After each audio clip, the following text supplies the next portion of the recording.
So this, I need this to know, is the first time I lecture in a commencement. And actually, I've never attended a commencement before. So I'll tell you, it's the first time I did not attend even my own graduation. So I have to figure out what to tell you. The second thing is I need to lecture you on success. And as you will notice, or you may have noticed, I don't quite agree with the conventional business school, university definition of success. There's a single definition of success. Look at yourself in a mirror in the evening and wonder if you disappoint the person you were at 18, right before people get corrupted by life. Let him or her be the only judge. Not your reputation, not your wealth, not your standing in a community, not the decorations on your lapel. If you do not feel ashamed, then you are successful. Then you are successful.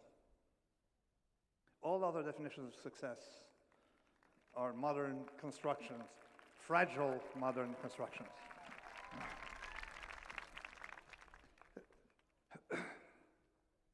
I'm laughing. The ancient Greeks' definition of success was to have had a heroic death.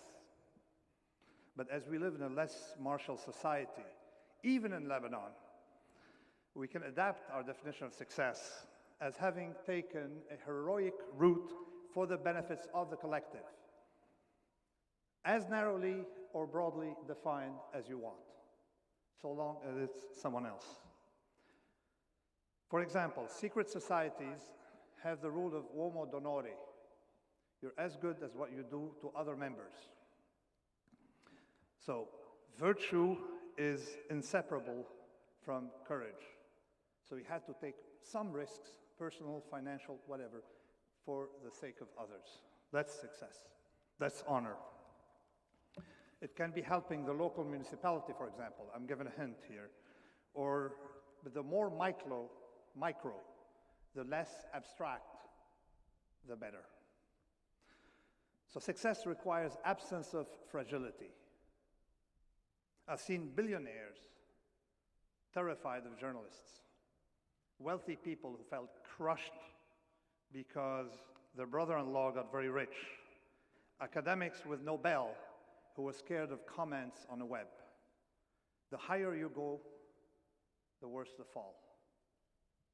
For almost all people I've met, external, not internal, success came with an increase in fragility and a heightened state of insecurity. The worst are those former something types with 4-page CVs who, after leaving office and addicted to the attention of servile bureaucrats, find themselves discarded. It's as if you went home one evening to discover that someone suddenly emptied your house of all its furniture. Self-respect, on the other hand, is robust. That's the approach of the Stoic school, which is, incidentally, a Phoenician movement. So if someone wonders, who are the Stoics? I'd say they're Buddhists with an attitude problem. Okay. Imagine someone very, very Lebanese and a Buddhist at the same time. That's a Stoic, the attitude problem, okay? So, I've seen robust people in my village, Amyun, who were proud of being, local citizens, liked by the community. They wake up happy and go to bed happy. Or Russian mathematicians who, during the difficult post-Soviet period, were proud of making $200 a month and did work that was appreciated by 20 people and considered that showing one's decorations or accepting awards, that was a sign of weakness and a lack of confidence in one's own contribution. And believe it or not, some wealthy people are robust, but you just don't hear about them because they're not socialized. They live next door and they drink baladi, not veuve Clicquot, okay? Now a bit of my own history. I'm supposed to tell you something about my history, so let me try. Don't tell anyone, but all the stuff you hear about philosophical ideas, okay, is dressed up, okay? The real story, it all came from a gambling instinct. I can't get rid of it. It's a gambling instinct. So just imagine a compulsive gambler playing high priest. Actually, here now I'm dressed like a high priest. People don't like to believe it, but my education came from trading and risk-taking, with some help from school. I was lucky, I'm robust, I'm okay, but if you're this, I was lucky to have a background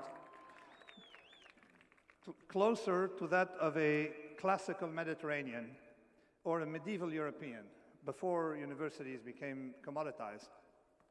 My parents had an account with Librairie Antoine in Beirut at the time, so, and a big library, and they bought a lot of books, but they didn't read the books, so they needed someone to read the books. So I was the person, you know, who did the job, so they were happy with that. So, and also, so I started valuing erudition over other attributes, but at the same time, I realized that what you learn in school is very narrow, so it's a waste of time to focus too much on school. Don't tell anyone here, okay, anyway. So I wanted initially to become a writer, and really, if your knowledge is limited to what happens in what you study in a baccalaureate, Lebanese baccalaureate, you're not going to go anywhere. So you need to be broader, and it takes time. So I skipped school most days. Again, don't tell anyone, but read voraciously. And later, I'll find myself unable to concentrate on subjects that others imposed on me. So I separated schools for credentials from schools for one's own edification. So I drifted a bit with no focus and remained on page 8 of the great Lebanese novel until age 23. So I was writing at 1 page per year, so you're not going to go very far with that. Then I got a break. When I was in business school, I accidentally discovered probability theory and became obsessed with it. But as I said, it did not come from lofty philosophizing or scientific hunger, none of that. It was just the thrills and hormonal flush one gets while taking risks. That's it. A friend told me about complex derivatives, and I decided to make a career in them. It was a combination of trading and complex mathematics. The field was new and uncharted, and they were very, very difficult mathematically. So greed and fear were my teachers. I was like people with addictions who have a very, very, very, very average, or even below average, way below average intelligence. But suddenly, because they're drug addicts, they find the most ingenious methods to get their drugs, okay? So when there was money on the line, I suddenly grew a special brain that I lost later, you know, when there's no money. So that's, and I'm still like that. So when there's the fire, you run very fast. So that was my method. So again, don't tell anyone, all right? Tell them I'm a philosopher. And anyway, and as a trader, the mathematics we used were very adapted to our problem, like a glove. So we were not like academics with a theory looking for an application. Applying math to practical problems was another business altogether. It meant a deep understanding of the problem before you start putting the equations. So I found getting a doctorate after 12 years of trading much, much easier than getting degrees. This is a random event, by the way, that was unpredicted. So I discovered along the way that the economists and social scientists were almost always applying the wrong mathematics. And that became the theme of the Black Swan. Their statistical tools were not just wrong, they were outrageously wrong, and there still are.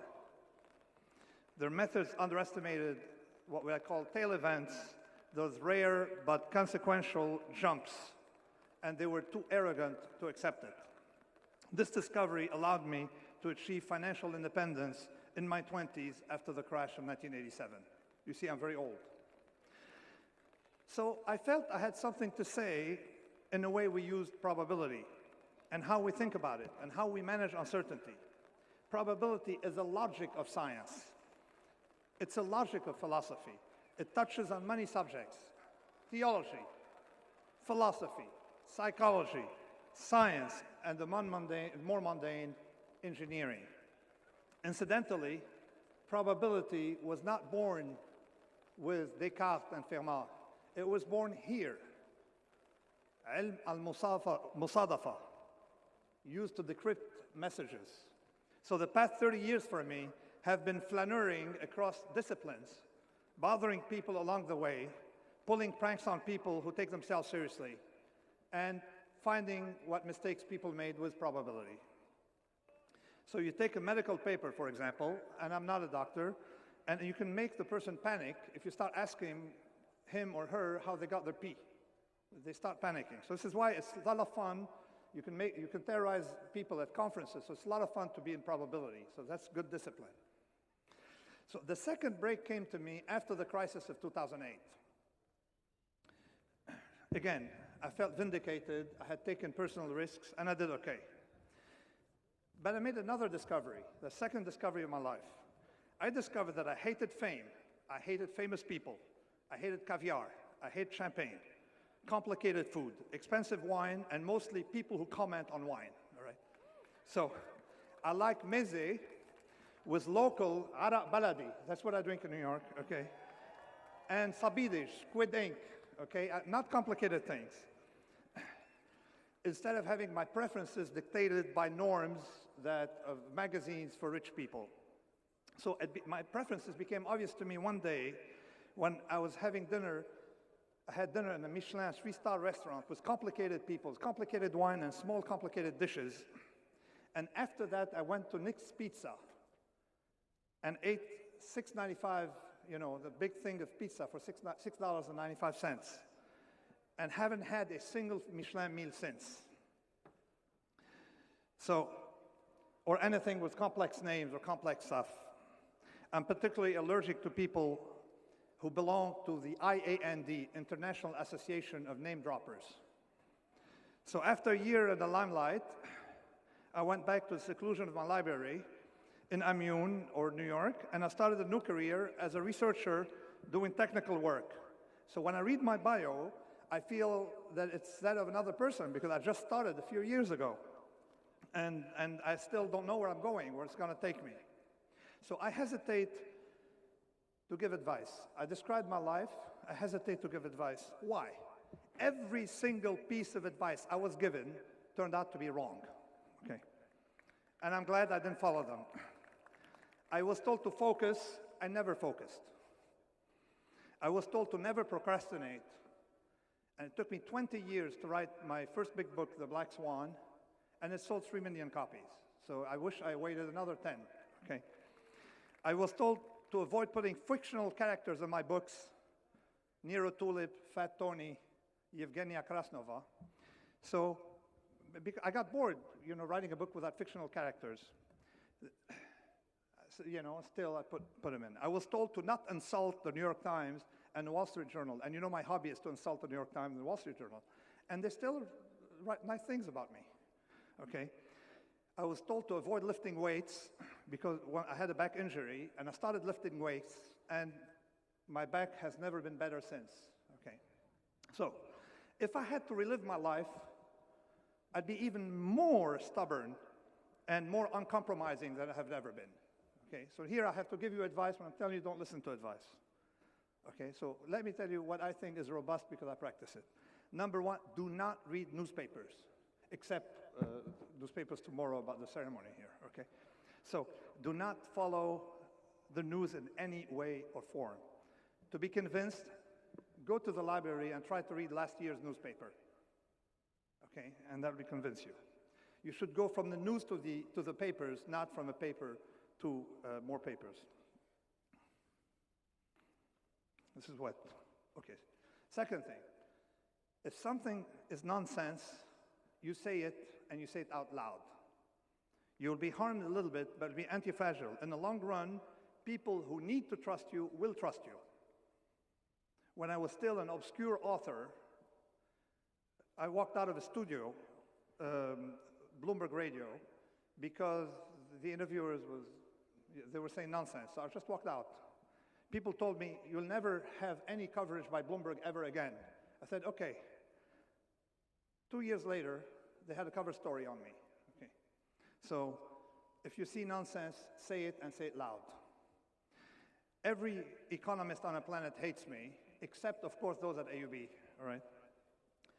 I suffered smear campaigns, but so I have now some advice to give you, other than some advice to him to help me with, so it doesn't get too wet.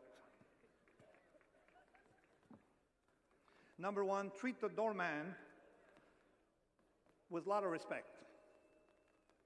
Okay, more than if you were the boss. The boss can go down, not the doorman. If something is boring, avoid it. Except, of course, taxes and visits to your mother-in-law. Okay, other than these, avoid everything boring. And there are a lot of rules in my book, so I'm going to end up with no-nos.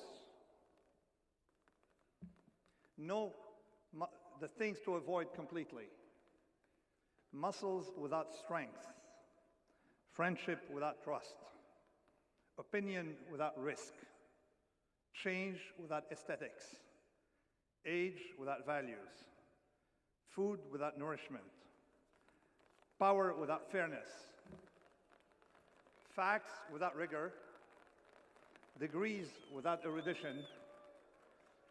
Militarism without fortitude. Progress without civilization. Complication without depth. Fluency without content. And most of all, religion without tolerance. Thank you.